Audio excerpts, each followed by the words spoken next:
paz do Senhor, meu amado, bem-vindo de volta à nossa escola bíblica. Nós iniciamos hoje o estudo da história da igreja. Abordaremos neste ensino todos os ensinos, as doutrinas, os dogmas, as tradições das mais variadas igrejas. Então, pegue seu caderno de estudos, ore ao Senhor, pede a Ele discernimento, entendimento, conhecimento, sabedoria. Pede a Ele proteção para que nós possamos desvendar dos seus mistérios. Se você ainda não é inscrito no nosso canal, se inscreva. Se inscreva e acione o sininho para que todas as vezes que nós postarmos um vídeo novo, você seja avisado. Você também pode dar o seu like, dar o seu joinha, o seu gostei nos nossos vídeos e também pode compartilhar o link do vídeo com os seus amigos, conhecidos, familiares, do jeito que você achar melhor. Amém, amados? Então, vamos iniciar o estudo da história da igreja. A história da igreja se desenvolve com três culturas diferentes, com três realidades diferentes que vão se juntando, que vão se unindo.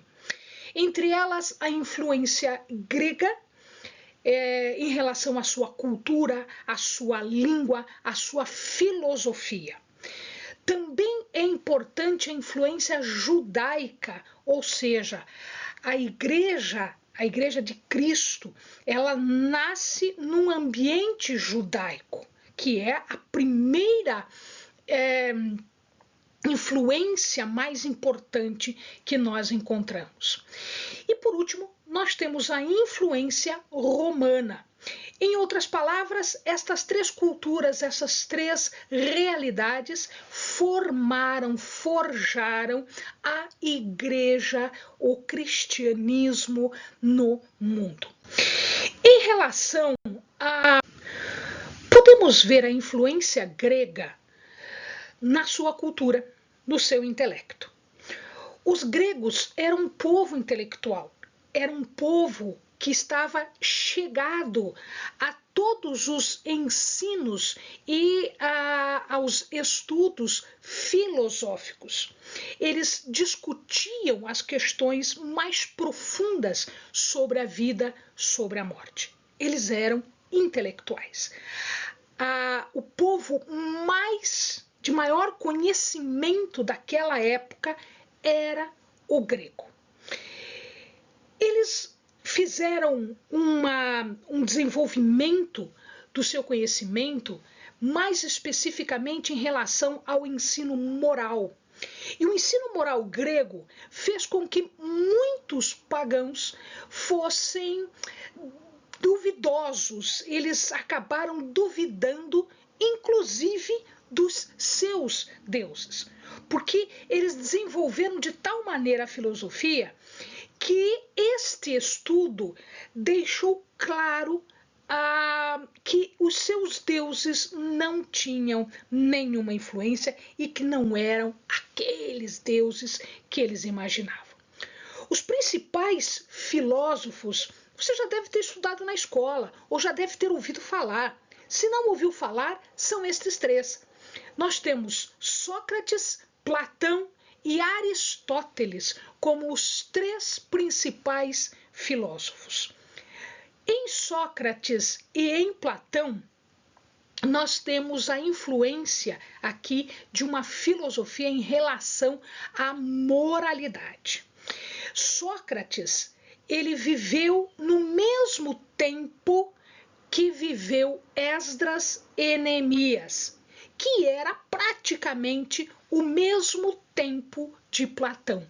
Então, Esdras, que é de 457, Neemias, 444, quando eles estavam na Palestina, quando eles estavam restaurando Jerusalém e toda a cultura judaica, Sócrates e Platão, gregos, estavam na Grécia junto com Aristóteles, desenvolvendo a filosofia. Aristóteles é de uma época um pouco posterior. Aristóteles é da época de Alexandre o Grande. Alexandre foi quem conquistou depois a Palestina, depois que Jerusalém já estava reconstruída. A cultura e a língua grega eram as mais importantes. Por que grego para nós, que os gregos para nós é importante? Só pela filosofia? Não só pela filosofia. Muita da sua filosofia veio de encontro àquilo que a palavra de Deus falava, ou seja, eles chegaram a uma ideia de divindade a par do estudo da Bíblia, do estudo dos escritos judaicos. Mas o que é importante aqui nos gregos é a sua língua. A língua grega é a mais importante desta época. Por quê? Porque como os gregos dominaram toda aquela região através de Alexandre o Grande, eles impuseram a sua língua e impuseram também a filosofia.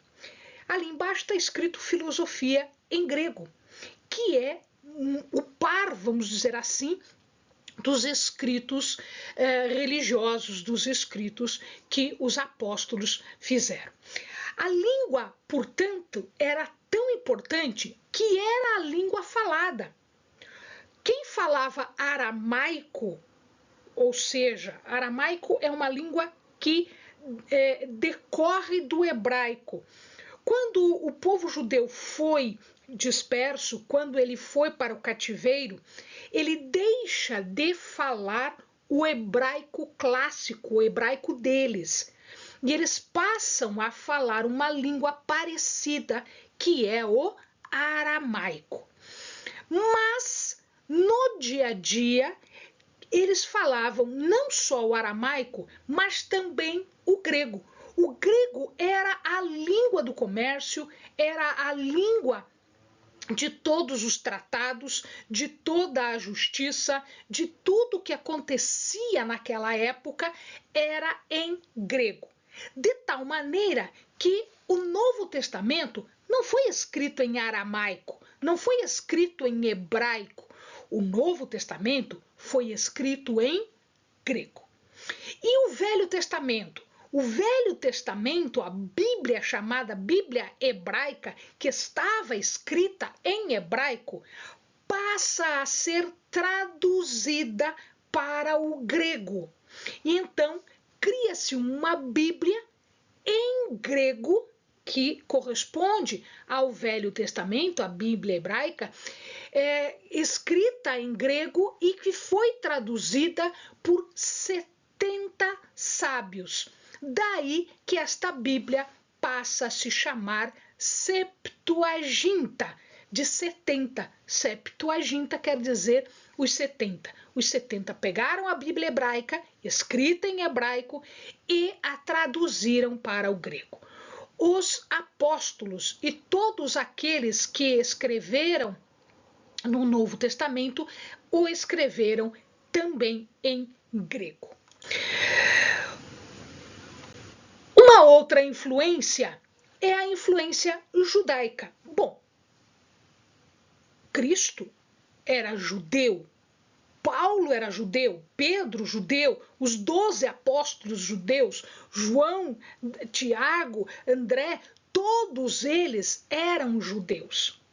Eles eram judeus e os primeiros cristãos, ou seja, os primeiros que seguiam os ensinamentos de Jesus, eram judeus. Toda a Bíblia hebraica, o Velho Testamento, continha as alianças de Deus com seu povo. Num primeiro momento, Deus fez aliança com Abraão, Deus fez aliança com Isaac, Deus fez aliança com José, Deus fez aliança com Davi, Deus fez aliança com Salomão, Deus fez aliança com Israel.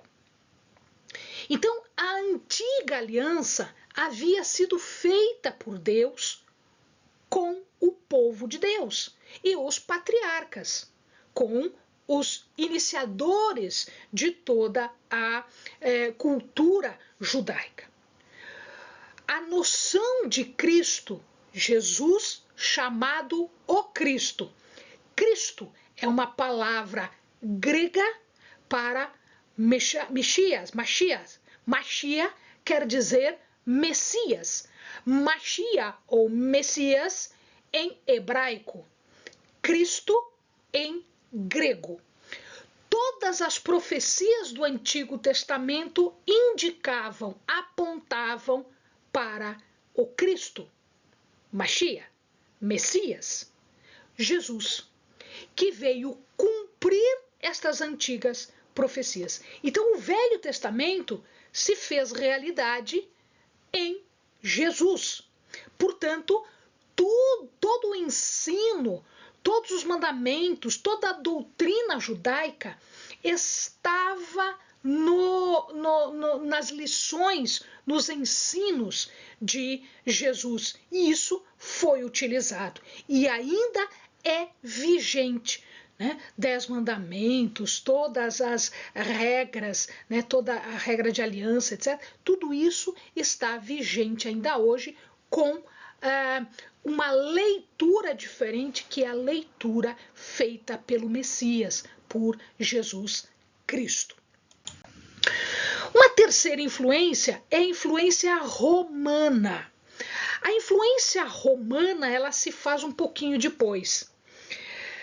Os romanos, eles dominaram todo o território. Depois que Alexandre conquistou um território imenso, ele perde a guerra, ele quebra todo esse território, porque depois ele morre, ele divide isso em quatro heranças para 4 generais, e à medida em que esses generais foram perdendo, Roma foi conquistando tudo.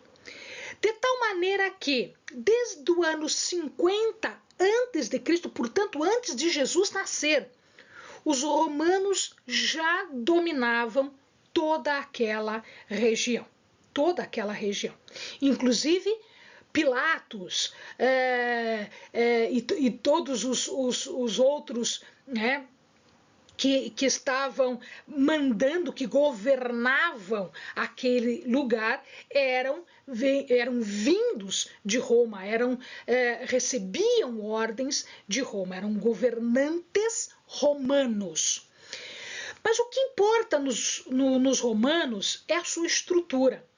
Os romanos souberam estruturar o direito, souberam estruturar estradas, souberam estruturar arquitetura, e eles tinham uma estrutura de governo, uma estrutura administrativa importante. Somando isso tudo, significa dizer que todo mundo falava uma língua só, o grego.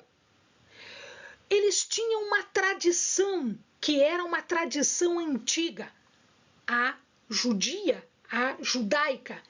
E agora eles podiam andar por todo o reino, porque tudo aquilo, todo o reino conhecido, todo o território conhecido era romano.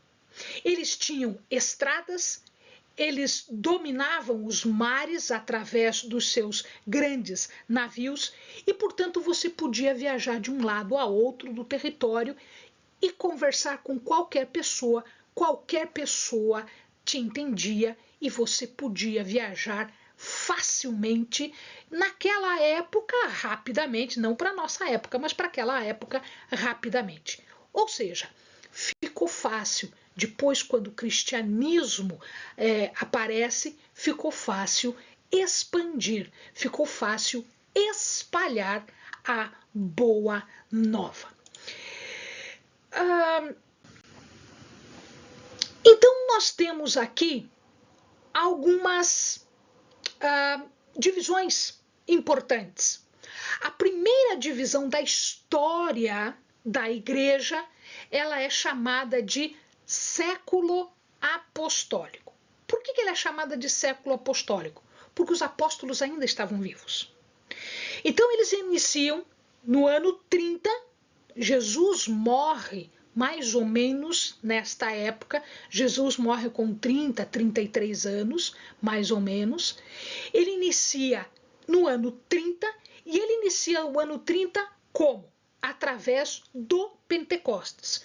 Os estudiosos dizem que o Pentecostes é o ponto de partida, é onde começa uma história da igreja. Não podemos chamar ainda de cristianismo? Talvez não, mas já começa uma igreja. A igreja chamada Igreja Apostólica. Então ela vai deste ano 30 até o ano 100, mais ou menos. João morre 99, 100, temos aí, às vezes tem uma diferença de datação. Então 99 e 100 é a data da morte de João. Este século é o chamado século apostólico ou da Igreja Apostólica. Nós temos aqui imperadores. Imperadores como, por exemplo, Tibério. Tibério, ele é o imperador da época de Jesus, porque ele assume o Império Romano no ano 14 e ele morre no ano 37. Jesus já era morto nesta época.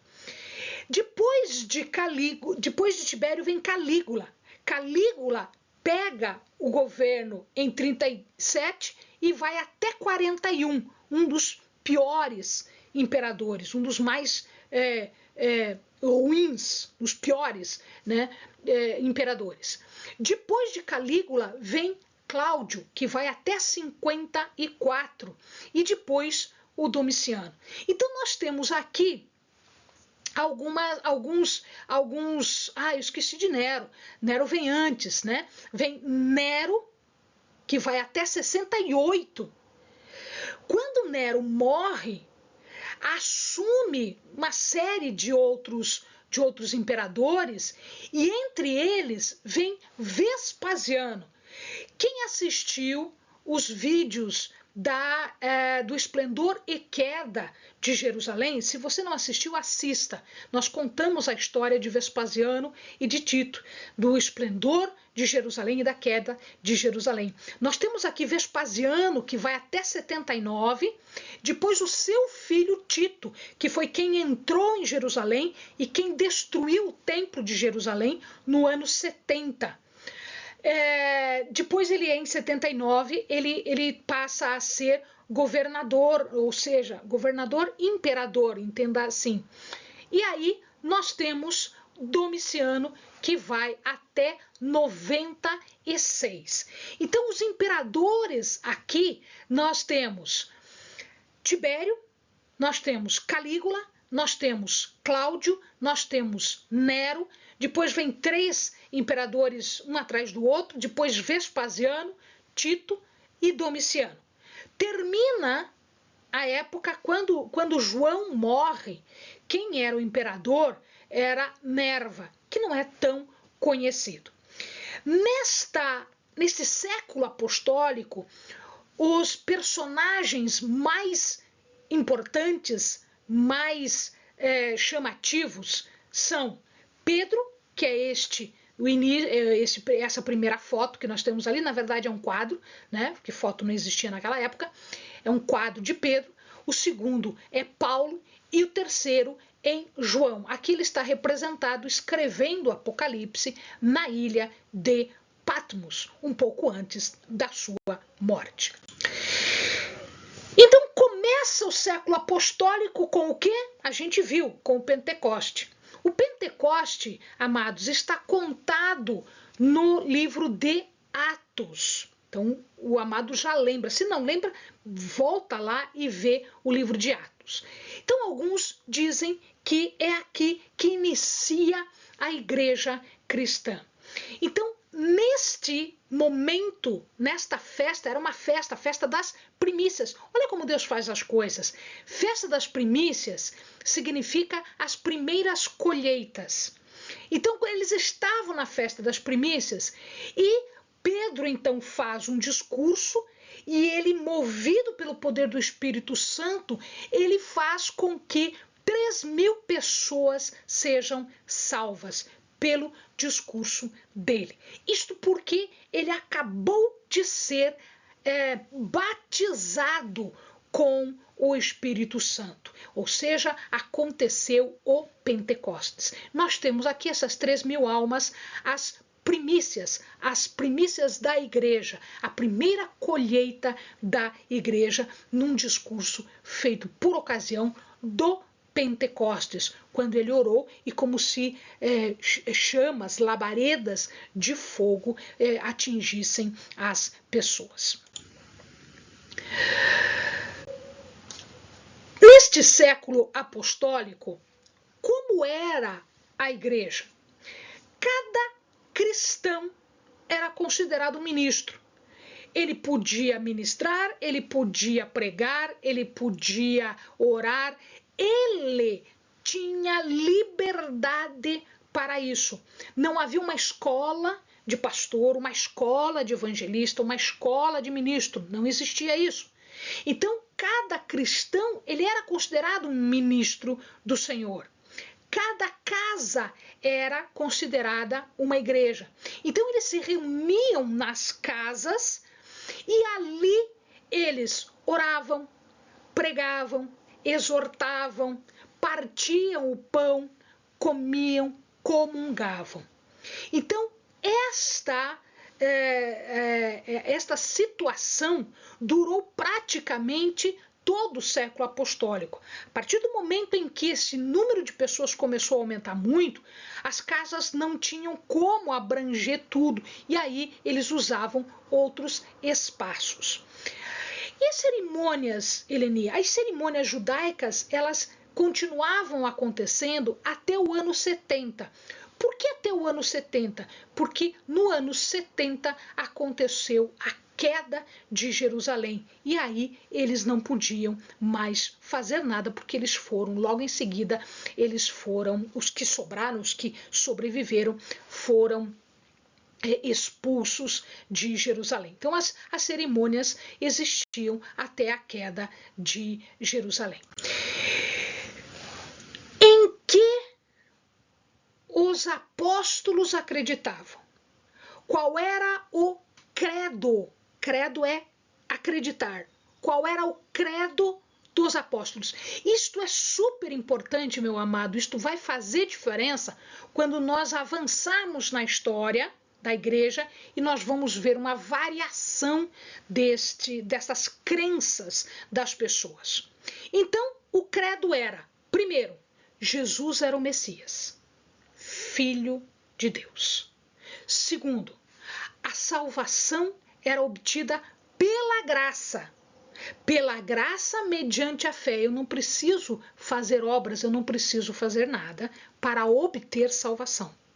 A expiação dos pecados, o perdão dos pecados, era feito pelo sangue de Jesus, uma única vez, que foi suficiente para todas.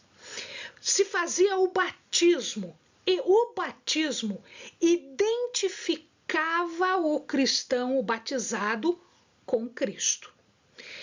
Eles acreditavam que o Senhor ia voltar. Aliás, eles achavam que essa volta ia ser iminente, ia ser rápida. E já se fazem 2000 anos e nós estamos aqui ainda aguardando a vinda do nosso Senhor, que virá com certeza.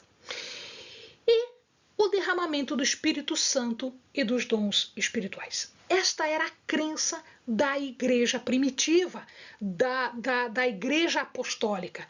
Jesus, Messias, Filho de Deus, salvação pela graça mediante fé, expiação pelo sangue, batismo como identificação com Cristo. Jesus vai voltar e o Espírito Santo e os dons serão derramados. Neste século, as perseguições acontecem, elas já começam. Então nós vamos ver no momento posterior, mas nós já vamos ver que neste século mesmo, o século apostólico, nós vamos ter perseguições. Primeiro, a perseguição era feita pelos saduceus. Os saduceus, fariseus, prenderam Pedro, João, prenderam e perseguiram outros discípulos do Senhor, eles proibiram a pregação de Jesus, ou seja, ninguém podia pregar sobre Jesus. Estevão foi o primeiro a morrer pela fé. Ele foi apedrejado pelos fariseus e pelos saduceus. Neste momento, estava presente no apedrejamento, ele não lançou nenhuma pedra, mas ele estava presente no apedrejamento de Estevão, um personagem chamado Saulo, que depois muda o seu nome para Paulo. A perseguição foi tamanha que fez com que os cristãos abandonassem Jerusalém, e eles foram para todas as regiões. Tiago, irmão de João, é morto por Herodes Agripa. Herodes Agripa era descendente de Herodes o Grande, que era o tetrarca, que era o governador na época do nascimento de Jesus. E é desta época também que Pedro é encarcerado, e você conhece a história, eles orando, cantando, enfim, ele é liberto por um anjo. Este o início da igreja, o primeiro século. Amém, amados? Bons estudos.